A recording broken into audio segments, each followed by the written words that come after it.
启动继电器和保护继电器的拆卸与检测。首先，我们将接地线从机壳上拧下，这里有一个固定螺钉，我们用螺丝刀将固定螺钉拧下。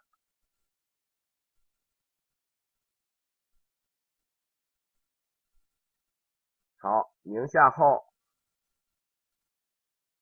我们用1字螺丝刀将启动及保护继电器外壳上的卡子卸下，用1字螺丝刀将卡子向外撬动，即可将卡子卸下。卸下后，即可将保护盖取下。然后我们看，这是电源线及控制线路的连接引线，用螺丝刀将引线处的卡子卸下。这里它是由固定螺丝固定的。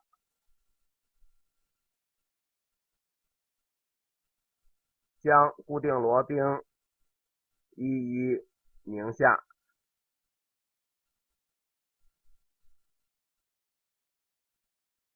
这是电源线的固定螺钉，上边这是控制线路的紧固卡子。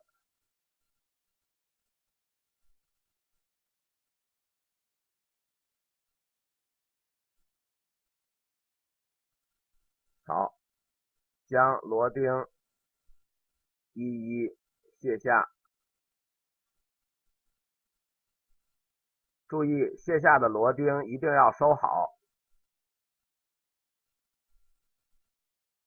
然后将这里接地端的固定螺钉拧下。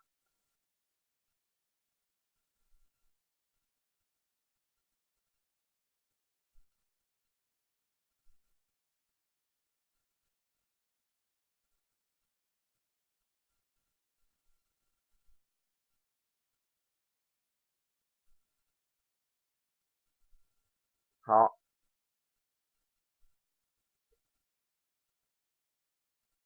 接下来我们看接线端子这个地方有一个按扣，用1字螺丝刀撬动，即可将接线端子的接线盒取下。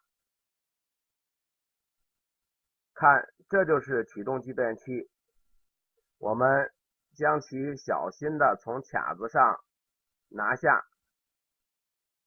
好，上边这个就是保护继电器，将它与压缩机公共端的连接引线拔掉。好，这样启动继电器和保护继电器就与压缩机分离了。接下来我们将接线板上的接线端子一一卸下，它们都是采用插接的方式插接在接线端子上的，然后用螺丝钉紧固。我们将螺丝钉一一拧松，即可将引线端子拔出。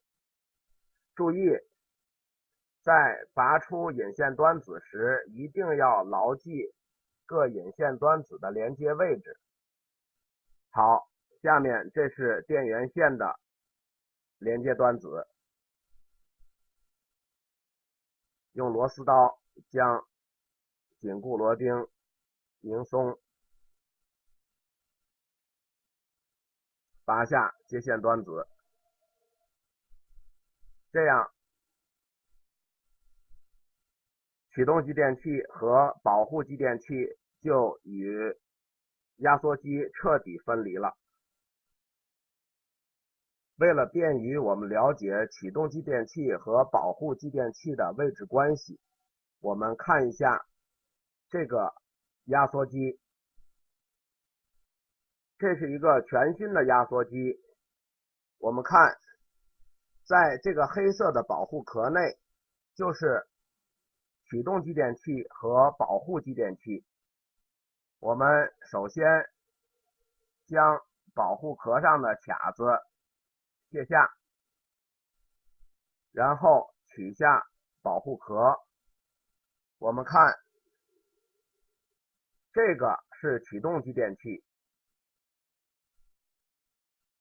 上边的这个是热保护继电器，它有一根引线与压缩机的公共端相连，它的碟形表面紧贴在压缩机的表面上。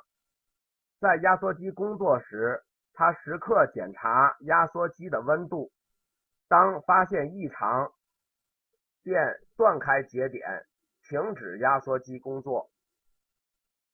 在碟形热保护继电器的下面，这个器件就是重锤式启动继电器。我们将采用重锤式启动继电器的电路称为重锤式启动电路。另外，有些压缩机还可以使用 PTC 启动继电器，这就是 PTC 启动继电器。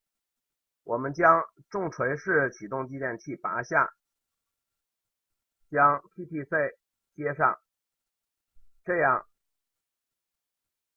就构成了 PTC 启动电路。我们看它们的使用方法基本上是一样的。下面我们将保护继电器和启动继电器分别拆下，进行具体的实际检测。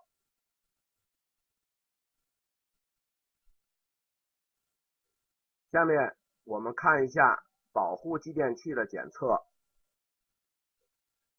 用万用表检测保护继电器的阻值。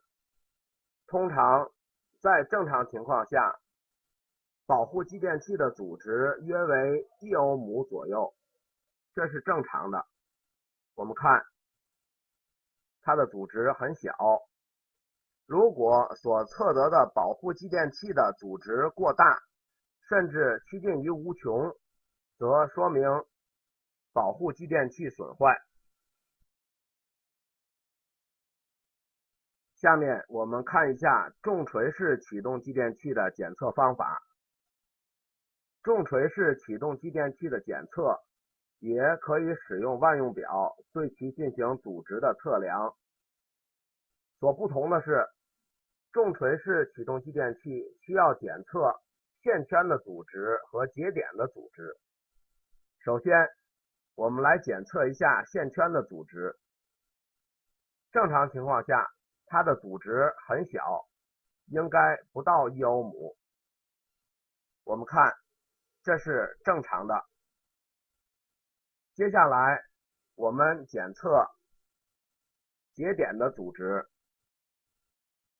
将万用表的2个表笔插在节点处，正常时也应测得的阻值很小，不到1欧姆是正常的情况。这说明重锤式启动继电器性能良好。下面我们再看一下 PTC 启动继电器的检测方法。同样，对 PTC 启动继电器的检测，用万用表2个表笔分别接2个引线端子。正常情况下， PTC 启动继电器的阻值应该在15到40欧姆之间。我们看现在所测得的实际阻值为20欧姆左右，这说明这个启动继电器是正常的。如果所测得的阻值与标准范围相差过大，那么就说明 PTC 启动继电器损